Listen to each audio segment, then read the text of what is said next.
Samantala, kalaboso ang isang individual na nasa listahan ng mga wanted person sa rehiyon ng Cordillera dahil sa kaso nitong rape.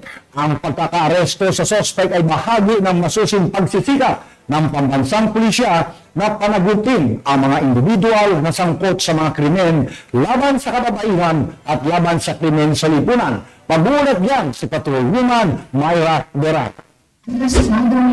PNP ang number 8 top most wanted person regional level sa kasong rape sa Barangay Butaw, Kalanasan, Apayao nito lamang ika-14 ng Hulyo taong kasalukuyan. Natagumpay ang operasyon dahil sa pagtutulungan ng mga operatiba na pinangunahan ng Kalanasan Municipal Police Station, katuwang ang Provincial Intelligence Division Management Unit, Apayao Police Provincial Office, 2nd Apayao Provincial Mobile Force Company, Regional Mobile Force Battalion 15 at iba pang unit ng kapulisan. Arestado ang suspect sa bisa ng warrant of arrest sa kasong rape na inihain ng Regional Trial Court, Luna, Apayao na walang inirekomendang piyansa.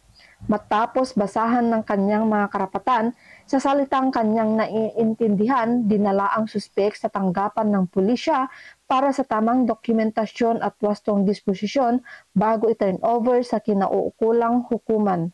Ang matagumpay na pag-aresto ng mga may sala sa batas ay patunay lamang na patuloy ang pambansang kapulisan sa pagpapatupad ng kanilang sinumpang tungkulin bilang pagsuporta sa whole of the nation approach ng kasalukuyang administrasyon upang makamit at mapanatili ang kapayapaan at kaayusan ng bansa.